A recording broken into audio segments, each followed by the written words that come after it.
Hello mga kabibig! Welcome back sa ating bagong YouTube channel. Ito ang pinakamaingay ng YouTuber sa balat ng YouTube. Ako si Kabibig, maglabak-labak na daw with evidence. So heto na kabibig ha. Hindi na nakapagpigil si Congressman Benny Abante at sinagot na niya si VP Sara. Si VP Sara na kung saan ay tumuntong sa entablado at talagang binatikos. Sabi ng iba, ang ganti ni VP Sara kay Congressman Abante. So hindi nakapagpigil si Congressman Abante, lalo na ang kanyang anak. Ngayon si Benny Abante na ang sumagot. Sinagot niya ang mga pag-aatake ni Inday Sara Duterte. Sabi ni Congressman Benny Abante, kung sino man yung advisor at gumagawa o nagsusulat ng script ni VP Sara, kayo lang din ang sumisira at nagpapabaho sa imahe ng amo nyo. Ginagawa nyo siyang total trapo na nakafocus lang sa paninira at pag-atake sa kapwa niya politician, hindi para gampanan ang kanyang trabaho bilang nahalal na bagong pangulo. Hindi naman siya bagong pangulo, pangalawang pangulo. Tapos atat na atat kayong iupo siya bilang pangulo.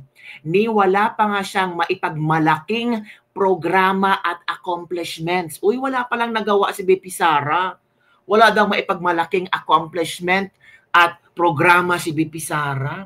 Hindi yata updated si Congressman Benny Abante sa official fan page ni VP Sara na kung saan doon nilathala ni VP Sara ang kanyang mga ginagawang programa at mga accomplishments. Diba?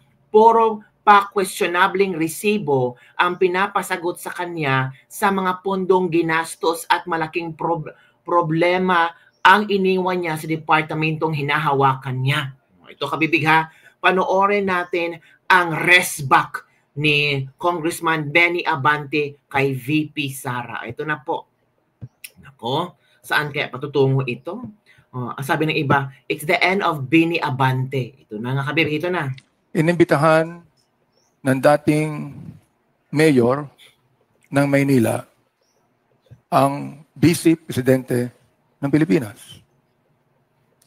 Wala siyang ibang tinukoy kundi ako. Mm-hmm. Hindi niya ipinagmalaki ang ginawa ni Isko Moreno. Hindi niya rin kinampaign ang sino mang kandidato ni Isko Moreno. Mm-hmm. Isa lang ang kanyang binanatan at siniraan. Si Benny Abante. Kaya ngayon, ako nagsasalita sa inyo to give this message. At ang title po ng aking mensahe ay My Answer to the Vice President. My Answer to the Vice President. Last night, meron siyang ipinakitang larawan ko na tinawag niyang props. Alright? Gusto kong ipakita dito ang larawan na kanyang ipinakita sa harap ng maraming tao sa punta sa barangay 905. Will you please get the picture out? And I want our people to see that. Oh, yan. Pala. Totoo yan. Hindi AI yan. Totoo na pinicturean ko ang sarili ko at nilagay ko sa aking Facebook account sapagkat naniniwala naman ako ng mga kaibigan ko ang nasa Facebook at kanilang maiintindihan ito. Now, there are two reasons why we Filipinos stick our tongues out. Diba? Number one, jokingly. Sanay tayo doon.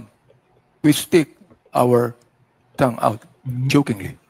Pangalawa na reason, kapag you stick your tongue out, gusto mong sabihin doon sa tao that you stuck your tongue out.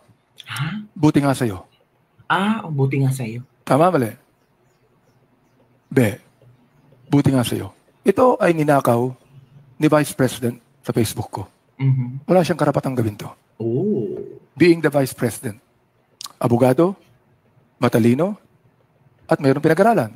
Tama ho ba ako? But this is just one side of the story. Because in my Facebook account, dalawa ang picture yan. Pakita mo yung isang picture. Ayan. Yan ang nakalagay sa Facebook ko.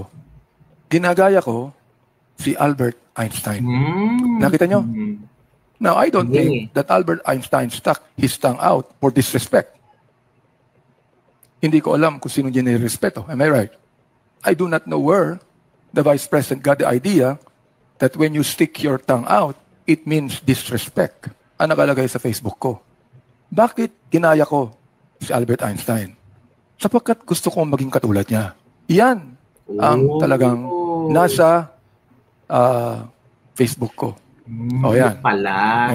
Nilagay ko pa. 11 November 2023. Anong sabi ko? Hello again to make more emphatic the Asian and the European genius. He, he, he. What do you say? So, it's actually a joke, isn't it? Actually a joke. But the Vice President used it to attack me before my people in the 6th District of Manila. Yan ang nakalagay sa Facebook.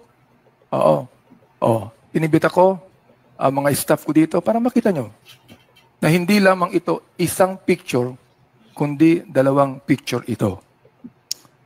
Mas matangos ka lang ang ilong ni Albert Einstein.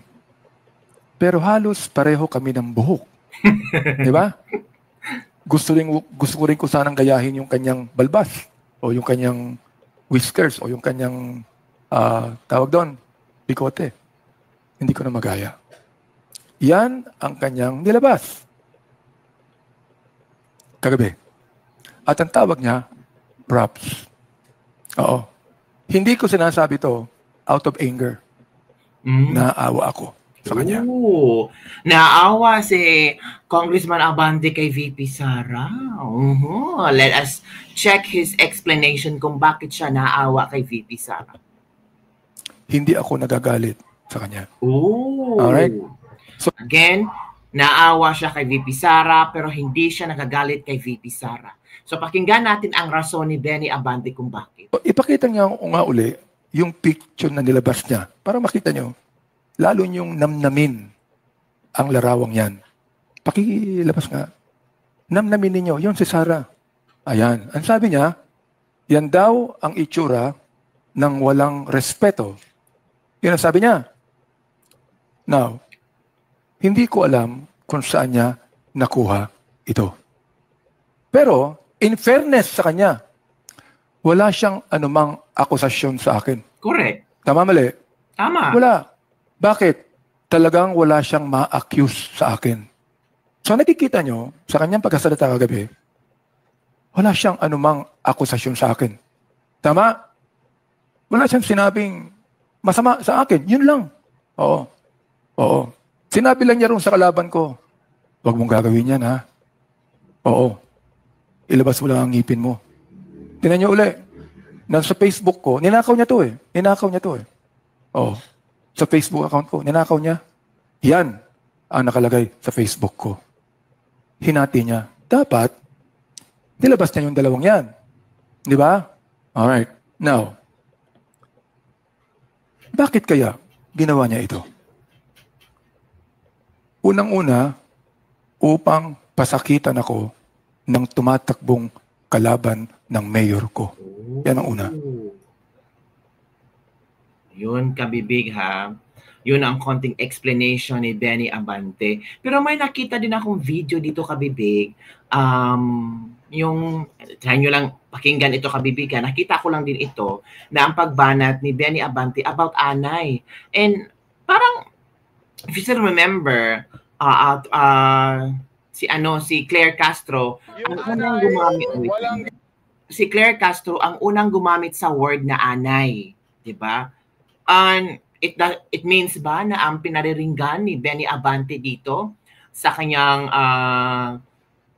talumpati ay si VP Sara? Yung Anay, walang ginawa kundi manira. Lito ko ha! Yung Anay, walang ginawa kundi manira! Ang Anay, sisira! ito, ibang Benny Abante ang aking nakikita. Yung unang video na pinakita ko, parang napakakalma ni Benny Abante. Pero dito, parang may sumabog kay Benny Abante.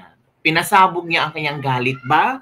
Or ito na talaga ang kanyang way on how to campaign people, on how to let people listen to his voice. Ang tahanan ng Maynila!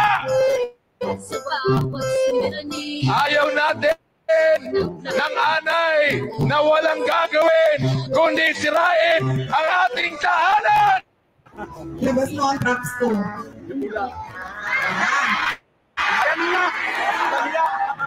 Yan, mga kabibig. So, ano ang inyong opinion hinggil dito? Parang nagsalpukan na ang mga opinion, mga tawag dito. Ganito talaga pag campaign period, no? May siraan, may labasan ng mga props, mga ebidensyang lumalabas, may kampi dito, may kampi niya, may banat dito, binabanatan din niya.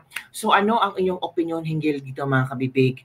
Ano ang inyong reaction sa statement ni Congressman Benny Abante, ang kanyang sagot kay VP Sara? Don't forget to like, subscribe, and share this video para sa mga latest trending news na ating pag-uusapan.